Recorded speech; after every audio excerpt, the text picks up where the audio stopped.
Gente, canal YouTube Eli Correia Oficial, o canal da saudade. Peço a você que mande a sua carta, escreva a sua história. Todos nós temos uma história. Você pode mandar a sua história para que eu possa narrar aqui no canal YouTube, o canal do Eli Correia, o canal da saudade. É carta saudade elicorreia@gmail.com. Tô esperando a sua carta, hein? Tô esperando também a sua história. E se inscreva no nosso canal, dê aquele like, faça aquele joinha e acione o sininho. O canal YouTube Eli Correia Oficial, o caso dos irmãos Naves, o maior erro de justiça no Brasil de todos os tempos. Os erros de justiça no Brasil têm sido inúmeros na história do nosso judiciário, e quase todos revoltantes. Porém, o mais chocante de todos, sem dúvida, foi o caso dos irmãos Naves, ocorrido no final da década de 30 em Araguari, Triângulo Mineiro. Era a época do chamado Estado Novo, formado pela fase mais aguda da ditadura de Getúlio Vargas. Na ocasião, Benedito Pedro Caetano, um rapaz extremamente ambicioso, formou sociedade com seus primos, os irmãos Sebastião José Naves e Joaquim Rosa Naves. Os três compraram um caminhão para comerciar cereais. Saíam por todos os lados mascateando, vendendo, principalmente arroz. Antes, Benedito, muito ambicioso, havia comprado uma quantidade muito grande de arroz, porque ele estava prevendo uma substancial alta nos preços. Mas aconteceu o inverso. Os preços caíram, desabando vertiginosamente, o que obrigou Benedito a vender sua safra com expressivas perdas. O arroz era só dele, porque havia sido comprado antes de formar a sociedade com os primos. Resultado: Benedito ficou atolado em dívidas. Ele ainda tinha muito dinheiro guardado embaixo do colchão, devido à venda da sua última leva de arroz. Eram 90 contos de réis. Muito dinheiro naquela época. Era um dinheirão, por assim dizer. Mas acontece que a dívida era muito maior que essa importância. Ele estava devendo muito, devendo demais. Foi então que Benedito resolveu tomar uma atitude radical e criminosa. Resolveu, como diziam na época, dar um golpe na praça. E foi o que ele fez.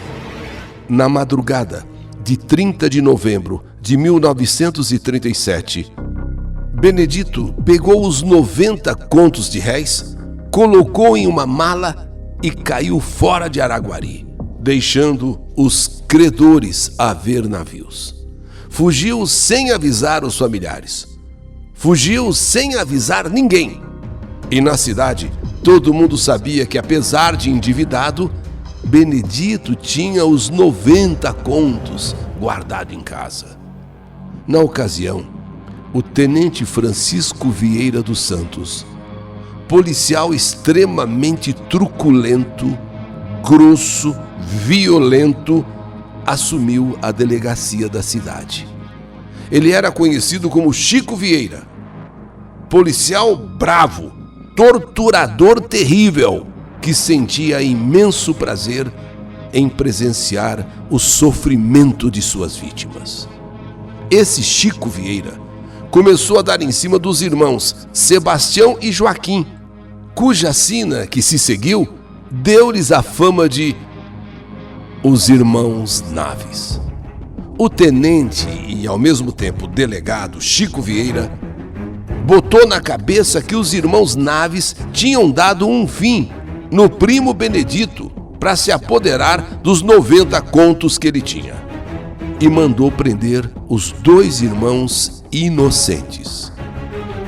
E tinha início aí o maior erro judiciário da história do nosso país. E o mais revoltante de todos. Prestem atenção. Vocês não podem deixar de acompanhar essa história, olha, nem uma vírgula sequer. Começava o calvário dos irmãos Naves. Durante meses inteiros, Chico Vieira e seus capangas da polícia submeteram os irmãos Naves a torturas medievais, para que eles confessassem a morte do primo Benedito e dissessem onde haviam colocado, onde haviam escondido os tais 90 contos. Além das torturas diárias, os dois irmãos eram colocados em celas subterrâneas e imundas, inundadas por urina, fezes e ratos. Ficavam vários dias sem beber água e sem comer.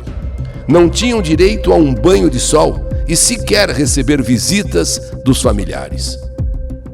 Eles ficaram confinados ao escuro de um crime que sequer ocorreu. Tudo por causa de um maldito militar louco e cruel que fazia de tudo para espremer sangue de um nabo e obter uma confissão dos inocentes.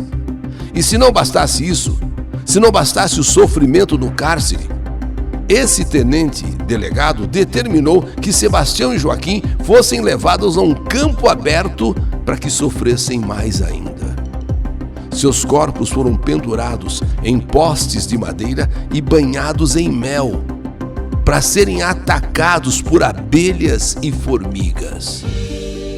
A força física acabou, e os irmãos Naves não tiveram outra alternativa a não ser assinar a confissão.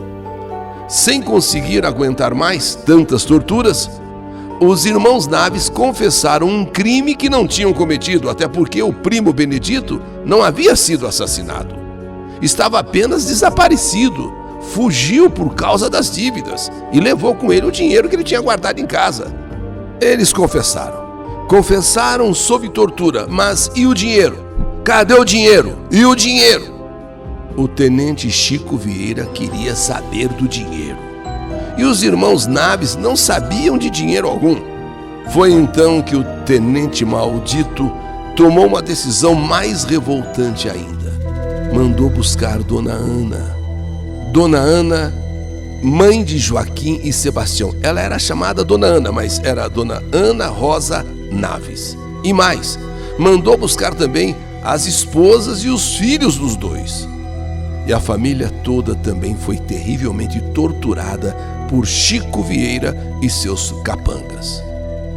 Vendo que ninguém confessava nada, Chico Vieira colocou os familiares sob liberdade vigiada e Dona Ana pediu ajuda ao advogado João Alami Neto. Ao ver o estado lamentável de Dona Ana, o advogado ficou revoltado e assumiu a defesa dos irmãos. Foram 2 julgamentos. No primeiro, ocorrido em 1938, através de depoimentos de outros presos, a verdade começou a surgir no fundo do túnel. Os presos testemunharam as atrocidades sofridas pelos irmãos Naves e o júri votou 6-1 pela absolvição. Mas o Tribunal de Justiça em Belo Horizonte resolveu alterar o resultado do veredito. E os irmãos, ao invés de absolvidos, foram condenados a 25 anos de cadeia, com redução penal para 16 anos. Após 8 anos e 3 meses de prisão mediante comportamento prisional exemplar, os irmãos Naves foram finalmente colocados em liberdade condicional. No dia 22 de maio de 1948, morreu em Belo Horizonte o tenente Francisco Vieira dos Santos, o Chico Vieira, vitimado por um derrame cerebral. 3 meses depois, no dia 28 de agosto, no asilo em que vivia, para se tratar de uma longa doença contraída por causa das torturas que debilitaram sua saúde, morreu Joaquim Naves. Mas para seu irmão sobrevivente, começava uma nova luta. a luta definitiva para provar sua inocência e a inocência do irmão agora morto.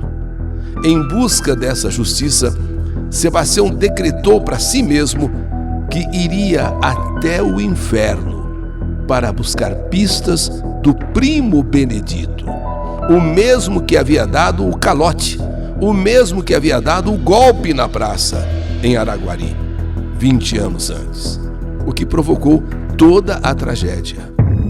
Dia 20 de agosto de 1952, um homem, cansado de ficar perambulando por todos os lados, voltou à casa de seus pais, na cidade de Ponte Nova, Minas Gerais.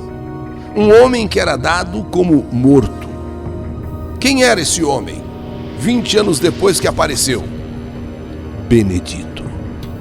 Benedito, cansado de dar cabeçadas pela vida. Benedito voltou para a casa dos pais, causando um impacto, uma surpresa fenomenal na família. Imediatamente, naquele mesmo dia, Zé Prontidão, um soldado da polícia que era primo dos irmãos Naves e que também morava ali em Ponte Nova, tratou de entrar em contato com o primo Sebastião, relatando a grande novidade. Sebastião reuniu alguns familiares e tratou de rumar para Ponte Nova, onde encontrou o primo, onde encontrou Benedito. Benedito veio com a desculpa que não sabia de nada do que havia acontecido, mas se prontificou a retornar a Araguari. Benedito e seus familiares fretaram um avião e 2 dias depois decolaram com destino a Araguari. A intenção era mostrar que Benedito estava vivo e prestaria os esclarecimentos necessários e finais para que a justiça fosse feita. E aconteceu outro fato incrível. O avião caiu. E por incrível que pareça, só Benedito sobreviveu. Mas, passado o choque da tragédia aérea, Benedito cumpriu o que havia prometido. Fevereiro de 1963, os irmãos Naves foram finalmente inocentados, oficialmente, de qualquer acusação de crime. Mas o caso não ficaria por aí. Restava outra etapa no processo, a indenização. E durante 7 anos, Sebastião e seu advogado João Alami Filho lutaram na justiça, processando o Estado de Minas Gerais e exigindo justiça, reparo pelo erro cometido. 1960, finalmente, a luta terminou. Sebastião saiu vitorioso, pegou sua parte na indenização, pagou o advogado, os outros familiares que também sofreram, e conseguiu finalmente viver com tranquilidade até o dia 12 de setembro de 1964, quando, por causas naturais, veio a morrer. Dona Ana, sua mãe, morreu 2 anos depois. O bravo advogado Dr. João Alami Filho, o grande defensor, faleceu em 1993. Mas antes, porém, escreveu o livro O Caso dos Irmãos Naves, o maior erro de justiça no Brasil. Esta a história que a vida escreveu na seção Que Saudade de Você, um verdadeiro documento da história.